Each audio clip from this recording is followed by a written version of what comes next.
अभी हाल फिलहाल में ये एक गाना आया है बाली के ऊपर, जिसमें लोग अब जैसे रावण को पहले देखिए बहुत ज़्यादा इंस्पिरेशन है मेरा रावण, उसी तरह से अभी बाली का कुछ प्रचलन चला है कि बाली को अपना इंस्पिरेशन मानते हैं। तो अभी मैं जो पढ़ रहा हूँ उसमें किष्किंधा कांड में देखिए क्या लिखा हुआ है, बाली को भगवान श्री राम ने क्यों मारा था।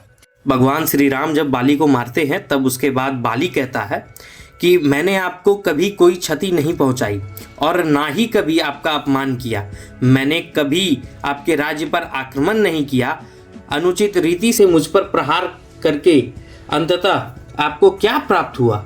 राम भगवान बोलते हैं जो मेन फैक्ट है भाई कि क्या थे श्री राम भगवान और क्या था उनका वंश, तो अभी समझ में आ जाएगा क्या कैसा था बाली।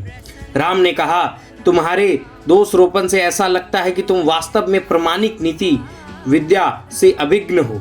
वानर की जाति स्वभाव से अपने अनियंत्रित मन के कारण चंचल होती है।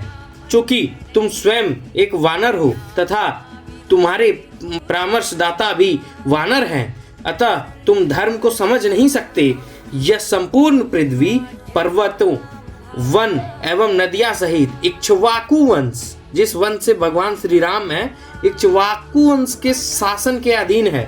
सभी व्यक्ति एवं प्राणी अपने इक्ष्वाकु वंश के राजा का अधिकार है।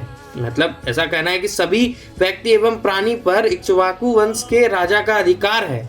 वे अपनी इच्छा से किसी को भी दंड दे सकते हैं अथवा प्रसन्न होकर किसी को भी पुरस्कृत कर सकते हैं। तुमने ही पाप और लोभ से वशीभूत होकर घृणित कार्य किया है। तुमने अपने अनुज की पत्नी रुमा को लेकर अपनी पत्नी के समान उसका उपभोग किया है। यही कारण है कि मेरे हाथों तुम्हारी मृत्यु हो रही है।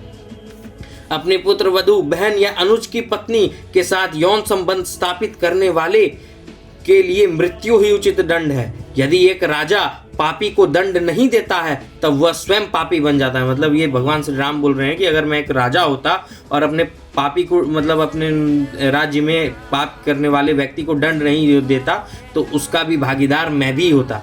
इसी कारण से मैंने तुम्हें मारने की प्रतिज्ञा की ताकि सुग्रीव को उसकी पत्नी और उसका राज्य पुनः प्राप्त हो सके।